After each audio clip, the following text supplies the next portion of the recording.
E mais um podcast CRM Paraíba. Eu, Cláudio Orestes, estou hoje com o dermatologista Otávio Lopes. Otávio, inicialmente agradecer a sua disponibilidade. Você é uma pessoa extremamente ocupada, uma grande referência da dermatologia, mas eu queria que você falasse um pouco de você e do seu currículo. Olá, Orestes, é uma satisfação, uma honra a gente participar aqui do podcast que foi idealizado por você, criado pelo CRM. Tem incluído vários profissionais médicos nessa discussão sobre a medicina, sobre as necessidades médicas para a sociedade. Ou seja, você fez uma revolução na comunicação do CRM, sabe? Então, para mim é uma honra muito grande estar aqui conversando com você. Então, para as pessoas que não me conhecem ainda, meu nome é Otávio Lopes, sou dermatologista, com área de atuação em oncologia cutânea e cirurgia dermatológica. Sou professor da Universidade Federal da Paraíba, na graduação de dermatologia e na pós-graduação, que é na residência médica também, presto assistência na residência médica de dermatologia. E além das atividades que eu tenho na vida privada, eu tenho uma clínica grande que já tem mais de 25 anos aqui no mercado da Paraíba. Tenho outras empresas na área de comunicação, que também é algo que eu gosto bastante. E a educação. Eu tenho uma empresa que faz a ponte de pós-graduação com as universidades do sudeste do país. A gente está, nesse momento, parada com essas novas pós-graduações, porque está se reestruturando as faculdades do sudeste que irão compor o portfólio para o ano que vem, se Deus quiser. Otávio, chegou o verão, dezembro, e com dezembro laranja. O que é o dezembro laranja? Dezembro Laranja é uma campanha criada pela Sociedade Brasileira de Dermatologia com o propósito de levar informação para a sociedade a respeito da radiação solar e os cânceres de pele. Porque a associação entre sol e câncer já era conhecido pelos médicos de muitos anos, de muitas décadas já. A gente sabia dessa relação de outras doenças com o sol, mas a sociedade, quando não tem essa informação, a gente vai tratar pacientes com câncer de pele, o que podia ser evitado se desde a primeira e segunda década de vida as pessoas começarem a ter uma consciência na tomada de radiação solar. Então, o propósito da campanha é levar para a sociedade informação a respeito dos cânceres de pele, como identificar precocemente o câncer de pele, como tem tratamento, como tratar. A campanha também disponibiliza todos os dermatologistas para atender essas pessoas num dia específico de dezembro, para fazer o diagnóstico dos pacientes com câncer de pele. E o serviço tem a obrigação de tratar aqueles pacientes que foram diagnosticados. Não basta só a gente saber que tem, que isso está em estatística. Direcionar para o tratamento. Exatamente, a gente também trata essas pessoas. Então, assim, é uma campanha, eu acho que tem um valor muito grande do ponto de vista social. Até pela incidência do câncer de pele e principalmente considerando que o nosso maior órgão no organismo é a pele, né? A pele.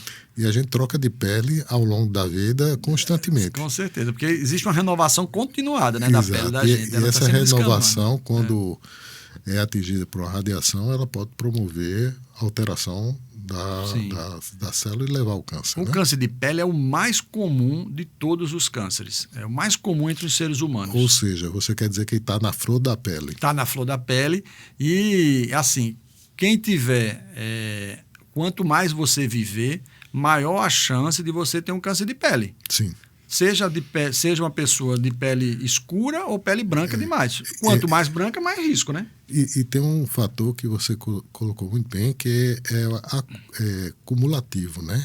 A radiação, ela não é só de um determinado período, é ao longo da vida da pessoa. E por isso que quanto maior a longevidade, maior o risco, né? Exato. É porque quando a gente toma luz do sol, ela vai agindo ali nos cromossomas e eles vão acumulando defeitos nesse cromossoma. Na medida que esses defeitos vão sendo acumulados ao longo da vida, a gente vai, a partir de certo momento, esse acúmulo de alteração vai gerar o câncer de pele.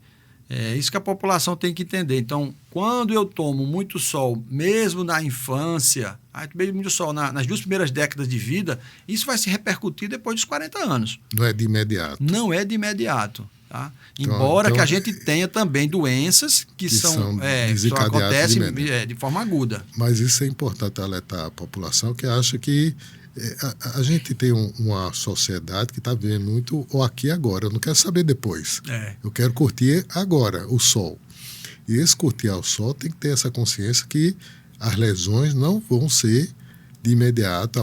Uma grande parte delas vão ser posterior. Isso. E o cuidado tem que ser de imediato. Quais são os cuidados que eu deveria ter na minha infância, na minha adolescência, e que, de certa maneira, eu acho que a gente é contemporâneo, mas tinha uma ideia que cenoura bronze, que era uma coisa que calabreava a pele, era excelente para bronzear. Bronzeada, traduzindo, se me corrija, o bronzeado é uma espécie de queimadura, né? Na verdade, ela é uma resposta, certo, de proteção dada pelo estímulo da radiação, por exemplo. Por que eu vou bronzear? Por que acontece o bronzeamento? Porque no bronzeamento eu diminuo a força dessa radiação sobre minha pele. Isso é um mecanismo de defesa do nosso organismo. Então, ela antepara, de certa maneira, o impacto da radiação. Exatamente, diminui o impacto. É por isso que nas peles mais escuras eu tenho menos efeito da radiação solar ao longo da vida. Que diferente das peles claras. Das peles mais brancas, que não se bronzeiam de forma nenhuma, eles têm um risco muito maior de desenvolver câncer de pele. Então, o bronzeamento, mas ele é uma resposta fisiológica, mas quando eu desperto o bronzeamento, eu já estou no nível de radiação solar muito próximo do risco de levar a doenças. Então, a gente não encoraja as pessoas a tomar bronzeamento, a fazer bronzeamento. A ir para uma praia ou cabines de bronzeamento e fazer bronzeamento. Existe diferença entre cabine e praia? Existe. Na cabine eu tenho uma quantidade de radiação controlada. Né? Eu quantifico pelo tempo que a pessoa fica dentro da máquina a quantidade também de radiação que ele vai tomar. Isso diminui o risco do câncer de pele? Aparentemente sim, mas quem controla essas máquinas é geralmente um leigo. Não tem uma avaliação adequada da qualidade de pele em relação ao efeito da radiação. É algo muito complicado. A gente usa o conceito dessas câmeras em máquinas para tratamento, que chama fototerapia. E a gente trata muitas doenças com a fototerapia. É um recurso maravilhoso para a dermatologia. E usa os princípios do sol para fazer esses tratamentos. Só que é totalmente controlada. É o dermatologista que avalia a pele, o dermatologista que estabelece o tempo que a pessoa fica na máquina. Eu sei qual é a fluência dessa máquina, ou seja, a quantidade de radiação que a máquina oferece para o paciente. Então, eu tenho o controle muito nas minhas mãos. Eu sei exatamente aonde eu posso ir. Uma coisa que, assim, como disse, de proteção de fato, quais são os cuidados que, de uma certa maneira, deveriam ser tomados e o uso de artifícios para aumentar essa proteção? A proteção solar, a gente geralmente, quando fala em proteção, vem muito à cabeça, remete a bloqueador solar, né, que a gente compra na farmácia e tal. Aquela dali é uma das ferramentas que a gente tem de fotoproteção. A ferramenta mais eficiente de fotoproteção é a física. Roupas. Tem roupas hoje que já são prontas para essa fotoproteção, aquelas roupinhas leves que você usa na praia. Tem mais efetividade. Tem muito mais, porque ela mantém o poder de proteção ao longo do tempo. Coincidentemente, eu fiz o meu mestrado, como eu trabalho num setor, no serviço público, e que o pessoal tem muito colaborador que é exposto ao sol. A proposta que eu fiz foi trocar o uso de protetor por tecido. Embora não tenha sido acatado, infelizmente, que eu mostrava o custo, benefício, a proteção que dava e, inclusive, os trabalhos que efetiva a redução do câncer para evitar depois processos trabalhistas. Né? Então, a área como motoboys, agricultura. Os carteiros. Né? Exato, são grupos que seriam, em tese, muito favorecidos pela proteção física. Daí fala proteção física para a cabeça, usar um chapéu que cubra também a orelha e a nuca, né? Quando você vai à praia, a gente não precisa deixar de ir à praia. Também não vamos entrar numa paranoia de não tomar sol de jeito nenhum, porque tem gente que nessa situação, com medo, porque teve já um câncer de pele, fica com medo horrível de se expor a qualquer quantidade de radiação. Então, a gente vai para uma praia, a gente vai ficar debaixo de uma sombrinha. Se as crianças forem brincar na praia, ele vai ficar naquela piscininha que eles fazem ali, geralmente na beira da praia. Coloca uma sombrinha para ele ficar debaixo daquela sombrinha na piscininha. Então, a proteção tem que ser o mais rigorosa possível para ele. E viver a socialidade que uma praia disponibiliza para a gente, né? Que é maravilhoso ali estar numa praia. Existe outra questão em relação à praia, o horário mais adequado, né? Sim. Vezes... Os horários cedo da manhã, eles são mais adequados porque a quantidade de radiação UVB, que é a radiação que queima a gente, é muito alta depois de 9 horas. Aqui no Nordeste, eu tenho um fotômetro, porque eu preciso ter prova das minhas máquinas de fototerapia, e eu fui fazer um levantamento cedo da manhã. 7 horas da manhã, a gente já tem o UVB aqui numa quantidade grande. 7 horas da manhã. Então, a ideia era, não, depois das 9 é que é o ruim e tal. É ruim, depois vai piorando. Começa de 7 horas, mas vai piorando. Depois das 9 horas vai agravando. A quantidade dessa radiação vai aumentando. Então, a gente queima com mais facilidade lá no ponto de meio-dia. Esses horários do sol são perigosos. Só que assim, a radiação UVA, que é uma radiação que não queima tanto quanto a UVB, ela também está relacionada aos cânceres de pele, sobretudo melanoma. Sim. Então a gente tem que ter um cuidado redobrado, mesmo cedo. Os caminhantes que vão ali para a praia de 6 horas da manhã, aqui da nossa praia, que chega o sol de 5 da madrugada, 6 horas da manhã já tem uma quantidade de radiação UVA muito grande. E a gente conhece o caminhante ali da praia, porque Sim. Ele fica bronzeadinho. Às vezes usa a camisa, fica o braço todo escurinho, né? O rosto e o tronco branco. Então, tem que ter cuidado. Se você vai se expor a mais de 15 minutos de radiação solar de uma forma continuada, você tem que ter um cuidado redobrado e diminuir essa incidência de radiação. E à tarde, o horário da tarde? Às 4 horas da tarde. A partir das 4 horas da tarde já diminui bastante a radiação também. Mas ainda tem uma intensidade importante de UVA. Então, o que é que eu passo, e é muito fácil o pessoal entender. A radiação que machuca a gente, essa radiação é principalmente o UVB, que é a que provoca queimadura. Então, quanto maior o número de queimaduras eu tenho ao longo da vida, maior a chance de eu ter um câncer de pele. Outro ponto importante, essas radiações a gente não consegue ver nem sentir. É por isso que todo mundo já passou pela cena de queimar com mormaço, né? Escutou isso? Ou então, assim, um tempo nublado. Pronto. O tempo nublado, mas estava um tempo nublado, eu estava debaixo de uma sombrinha, estou todo queimado aqui no final do dia. Por que acontece isso? Porque a radiação, ela é refletida, a radiação bate na areia e vem para a gente. A brisa gostosinha, a gente nem sente que está acontecendo nada conosco, porque a gente sente o calor. Naquele momento está sem calor. Mas eu vou ter a queimadura, porque a radiação UVB vai bater no chão, vai voltar e vai vir para mim. Certo. E aí a pessoa no final do dia está queimada. Então, muito cuidado com isso, porque aonde chegar a luz visível, vai chegar a UVB também. Lógico, quanto maior a sombra que eu esteja, maior a minha proteção. Se eu estiver muito próximo da sombra, do final da sombra, eu estou levando muita radiação solar. Então, é interessante que também esteja essa percepção. Esse pensamento, né? E uma das coisas que é colocado, essa luz que a gente está aqui, essa luz, de certa maneira, que é usada para clarear e tanto aumentar mais a claridade durante o dia como à noite. Ela também tem algum impacto? Não. Ela tem uma força muito pequena.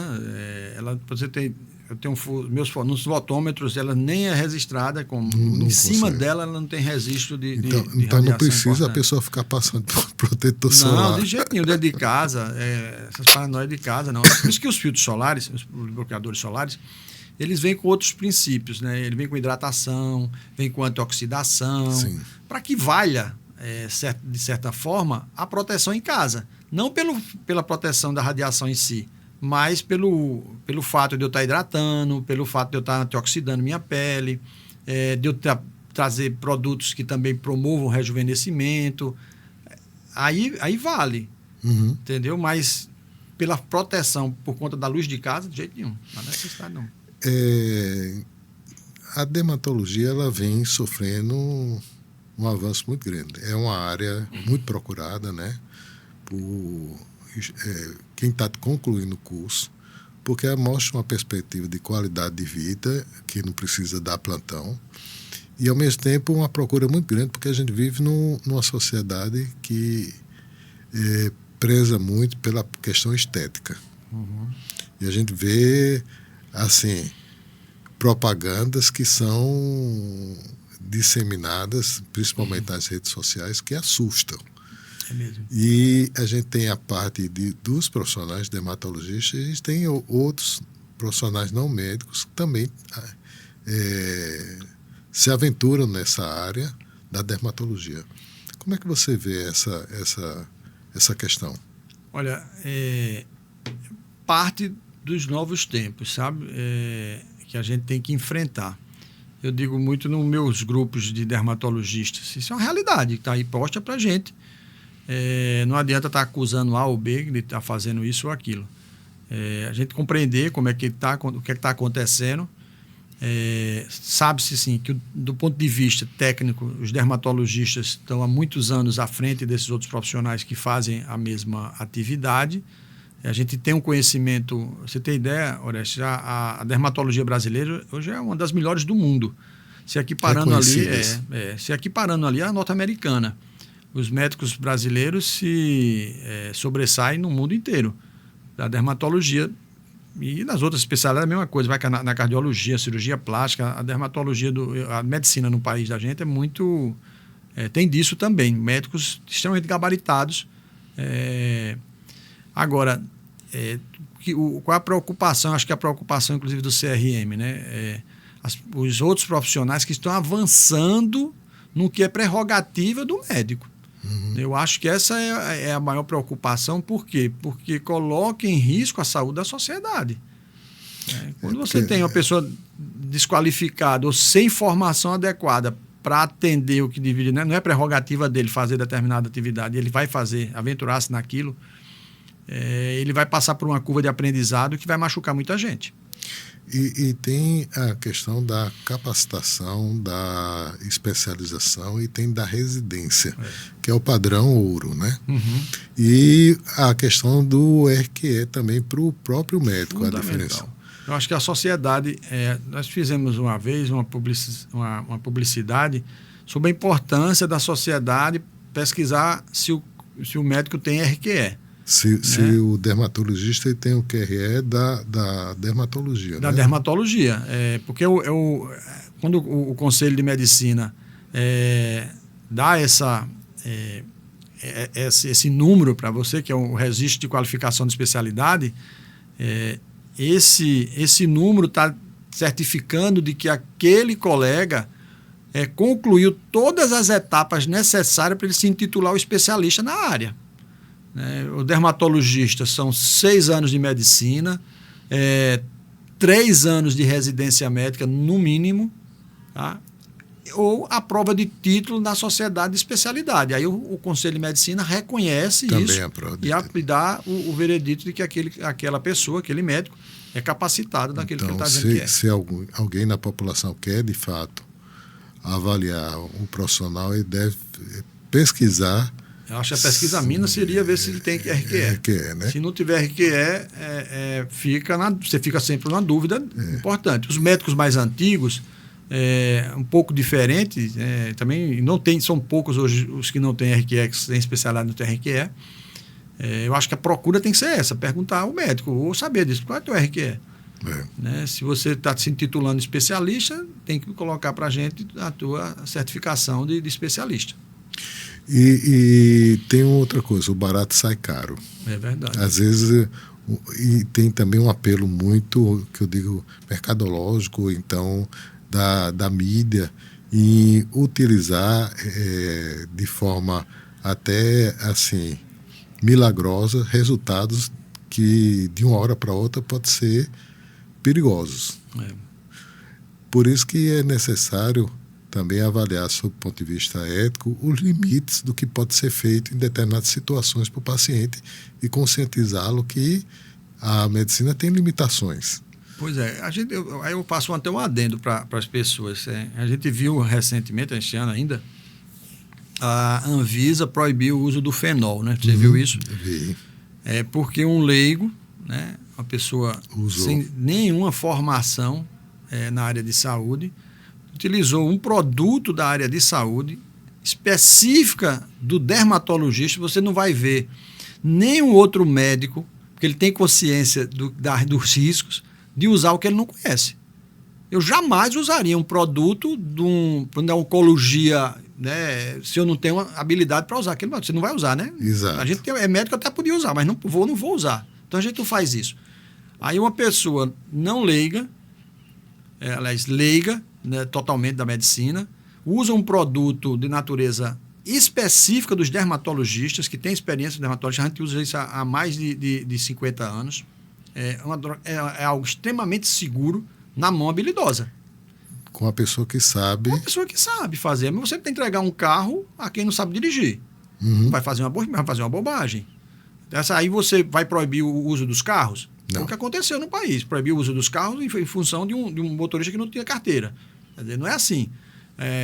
O que aconteceu ali é para as agências reguladoras ficarem extremamente atentas como estão chegando esses produtos na mão dessas pessoas. Né? E as vigilâncias locais estarem de olhos bem abertos para encontrar esses produtos que deveriam estar sob a guarda de um médico, né, ou de uma clínica médica, está na prateleira, na mão de um leigo. A gente fica sem um produto extremamente eficiente em algumas situações. Comparativamente, é você disponibilizar um explosivo que para uma empresa que não é mineradora, pronto, é assaltante de banco. É muito parecido com isso, É explosivo. É uma loucura. Acho assim, a gente tem que levar em consideração a hierarquização, né, do que você vai, do que você está fazendo. Os médicos, de uma maneira geral, a gente não vai ver médicos, sobretudo do que tem RQE, envolvido em algo com bobagem. Não, é difícil demais, é muito difícil. A gente já disse mais ou menos os cuidados que deveriam ser tomados.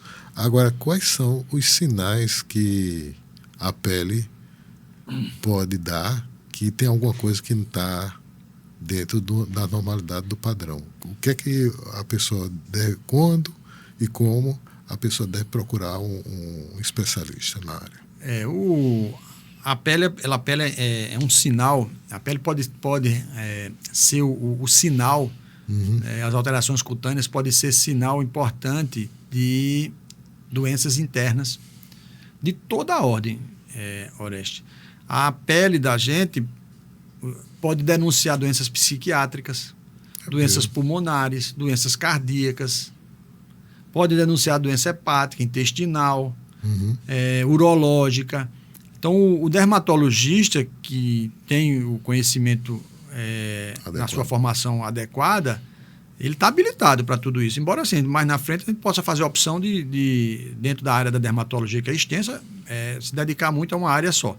Mas o dermatologista, quando ele enxerga uma doença de pele, ele sempre faz um link com outras possibilidades. Por que aquela doença está acontecendo ali? Ela é própria da pele ou ela é um sinal de uma alteração interna? De outro órgão. De outro órgão, sabe? Mas, por exemplo, do ponto de vista de câncer de pele, o que é que chamaria atenção? É uma feridinha que não está cicatrizando, é uma casquinha que não tinha na pele, está começando a ter essa casquinha. E aí eu tiro essa casquinha de manhã, de noite ela já reaparece. São manchas escuras que estão mudando de tamanho, estão mudando de cor, às vezes apresentando coceira, mesmo os sinais, as pintas de nascimento. Se elas estiverem mudando, a gente precisa do esclarecimento. Pessoas com múltiplos sinais, né, múltiplas pintas no corpo, eles precisam ser acompanhados de forma rigorosa por causa do risco de melanoma. Nas outras doenças, elas são é muito a chegada da doença já expõe o indivíduo, ele próprio, a dizer, oxe, está alguma coisa errada aqui. O que é ruim é naquelas que são mais lentas, insidiosas, apresentando devagarinho, e ele termina não percebendo a evolução daquilo ali. E fica assim, ó, qualquer alteração na pele que você não tinha, está começando a aparecer, e você precisa de um esclarecimento. Para o médico dizer, não, fica tranquilo, isso é nada demais, é algo que acontece com a vida, e fica com isso aí. Ou vamos tratar, porque é alguma coisa estética ou alguma coisa que pode trazer um prejuízo. Existe alguma relação com a dor, habitualmente, alguma lesão? Com a dor? Sim. Sim. O prurido, por exemplo, ele é uma expressão mínima de dor. Os pacientes que têm herpes zoster, que tiveram herpes zoster, eles podem evoluir para uma síndrome chamada neuralgia pós-herpética, né? Que é uma dor neural persistente. E intensa, pode ser muito intensa, pode ser bastante incapacitante, mas também ela pode ficar no limiar não da dor, mas do prurido. Porque as vias de transmissão do prurido e da dor são as mesmas.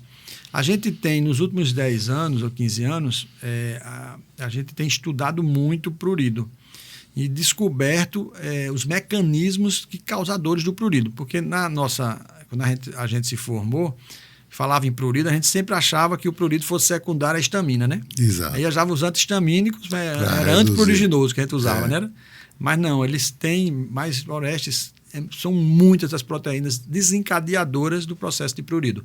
É por isso que você vai ter situações que o prurido não resolve com um antihistamínico nenhum. Então, você tem que usar outras medicações para poder abortar esse prurido. Inclusive, até a gente utiliza para abortar prurido medicações que a gente usa para convulsão. Sim.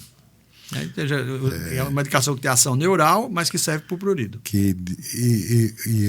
Algumas aumentam o limiar de dor, né? Exatamente. Faz melhorar também o prurido. Nesse processo de caminhada, eu descobri que estou com a manchinha lá. E de cara dá para dizer qual o tipo de lesão de câncer que a pessoa pode apresentar. E na sequência, qual as opções de abordagem? Então, a gente tem hoje um recurso propedêutico chamado dermatoscopia. A dermatoscopia é também chamada de microscopia de transluminescência. Ele não chega a ser uma microscopia, porque microscópio pressupõe visão celular. Exato. A gente não chega a ver célula. A gente vê componentes das estruturas que estão ali na profundidade da pele.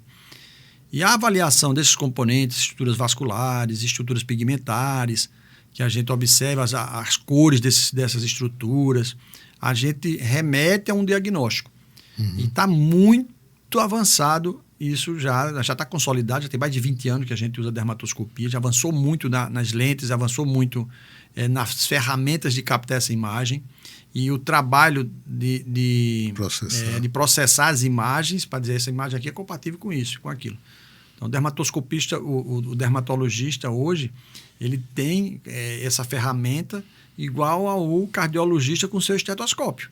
Para a gente, o dermatoscópio seria a relação, a analogia perfeita. O dermatoscópio para a gente está como o estetoscópio para um cardiologista e um pneumologista. Aí a gente consegue, com essa análise dermatoscópica, dizer, esse diagnóstico. Vamos tratar dessa maneira. Quase todas, ou biópsia, ou fazer a cirurgia de tratamento. E o índice de acerto vai a mais de 95%. Só com o dermatoscópio? Só com o dermatoscópio. O olhar clínico e a dermatoscopia. E no caso aí, a indicação é a biópsia... A biópsia para identificar a natureza celular daquilo que eu estou encontrando como alteração, ou já fazer o tratamento, porque tem umas situações em que o aspecto dermatoscópico é extremamente sugestivo, característico, a gente já faz o tratamento, dando a margem de segurança necessária. E aí, a retirada e o tratamento opcional pode ser o quê? Ou associado? Não, geralmente, o câncer de pele a gente trata com cirurgia, somente a cirurgia, não há complemento. O que pode haver um complemento cirúrgico, ampliar ainda mais a área que a gente operou.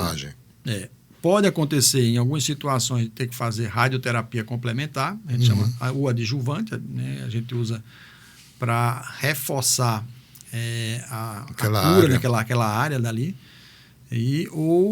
Existem alguns quimioterápicos, imunoterápicos que podem ser utilizados. A gente encaminha para o oncologista clínico quando há necessidade desse tipo de avaliação. Pacientes com melanoma, pacientes com outros tipos de câncer de pele podem necessitar dessas imunoterapias. Nesse caso, o acompanhamento ele é super importante, né? Que uma vez diagnosticada, a pessoa tem que ter cuidado, porque ela é uma pessoa que tem certa propensão. Isso. E tem assim, quando você vai ver uma doença, os 3 principais tipos de câncer, eles são provocados pelo sol. Uhum. Carcinoma bacelular, carcinoma espinocelular e o melanoma. Ora, se foi o sol e eu tive uma lesão na face do lado direito, eu não tomei sol do lado esquerdo, tomou na testa, tomou né? Então, existe a possibilidade de de uma nova lesão, sem ter nada a ver com aquela primeira. Sim. Eu tenho que acompanhar porque há um risco de até 35% de uma nova lesão. Certo? E há também a possibilidade de recidiva daquilo que foi operado. Então, eu preciso acompanhar esses pacientes. Esses que é acompanhamento para recidiva são 5 anos de avaliação. O melanoma são 10 anos, às vezes a vida inteira, porque há risco de ter um segundo melanoma. Uhum. O diagnóstico precoce do melanoma é que faz a diferença total de curar esses pacientes. Né? Então, a gente tem um cuidado muito grande de estar revendo e colocar na pauta do paciente, na vida do paciente, que ele precisa desse tipo de acompanhamento. Né? Que não é uma necessidade só do médico, é uma necessidade dele para prevenir-se de novas lesões. Otávio, a gente vê que a tecnologia está avançando, a inteligência artificial, acho que deve estar já relacionada com o aparelhozinho para determinar. Quais são as perspectivas nessa área de tecnologia e inteligência artificial no auxílio do dermatologista? É gigante. Já tem vários softwares de inteligência artificial que captam a imagem, fotografam, envia a imagem para o software, e esse software dá a possível diagnóstico. Né? Outros softwares que você já no teu gerenciador clínico, nos dados que tu vai colocando, já tem uma alimentação própria dos sintomas e sinais, você descreve tudo, e ele também contribui em te dar as hipóteses diagnósticas. Do ponto de vista de IA, para esses diagnósticos, por exemplo, hoje está muito avançado o melanoma. Uhum. Porque tem uns padrões, tem uns algoritmos que podem ser repetidos, sabe? Dentro do melanoma. Esse avançou bastante. Qual a importância disso? A gente disseminar, por exemplo, um tablet, um sistema para o agente de saúde, que capilariza bem a assistência, né? Capilarizou a assistência, chegou lá, viu uma coisa alterada, botou lá, viu, levantou um score de possibilidade, manda para o dermato que eu preciso já ir para atenção. Faz o direcionamento. Já vai para o direcionamento. Eu vou já para atenção terciária, vou para uma Isso já existe aqui? Tem uma colega que está trabalhando aqui, já tem no mundo, estou trabalhando com essa, já tem uma máquina, a gente tem uma máquina que trabalha já com isso, que é uma máquina por nome de Photofinder. É uma dermatoscopia que faz, um aparelho que faz dermatoscopia do corpo inteiro, uma varredura do corpo inteiro. Ela já trabalha com inteligência artificial, as novas já trabalham com a inteligência artificial. O que não está ainda consolidado é essa relação tão fidedigna da hipótese com o resultado. Com a questão, com o tempo elas vão aprendendo, elas vão aprimoramento, né? Vai havendo um aprimoramento. Isso aí vai acontecer e muito bem. Como eu coloquei uma coisa que eu observo, muita gente procura muito a dermatologia para a questão estética. A dermatologia a cada vez mais está se tornando a especialidade da beleza, da aparência. Da aparência. Entendeu? E aí, em relação a essa perspectiva, tem uma procura grande, né? Tem. A gente tem softwares, por exemplo, que fazem escaneamento. Eu quero trabalhar a face. Faz um escaneamento facial. Esse escaneamento facial pode trabalhar no escaneamento facial com a imagem do escaneamento superficial e com a imagem ultrassonográfica, por exemplo, juntar as duas peças e dar um direcionamento. E ele pode simular Por exemplo, se você botar um preenchimento, quando ele faz essa avaliação, ele faz, ó, se tu puxar mais para cá, vai dar assim. Se tu puxar para lá, vai dar desse jeito. É mesmo? Tá. Se levantar o olhar para aqui, ó, como vai ficar. Então você começa a mexer, você começa a planejar sua ação, os seus procedimentos de forma muito mais assertiva. Tem uns softwares que são magníficos, viu? Então está bem avançado mesmo. E a satisfação do paciente, quem procura? A gente só tem que ter o cuidado com a expectativa gerada, sabe? Porque aquilo não deixa de ser uma avaliação uma avaliação de uma máquina, né? Então não tem 100% de reprodutibilidade. É teórica. Teórica. A teoria na prática é diferente. Porque tem as variações biológicas, né? Do próprio interação. Paciente, ele pode não responder bem aquela. Exatamente, pode não responder bem aquela situação. E aí você tem algo com uma variável que você não tem controle adequado sobre isso.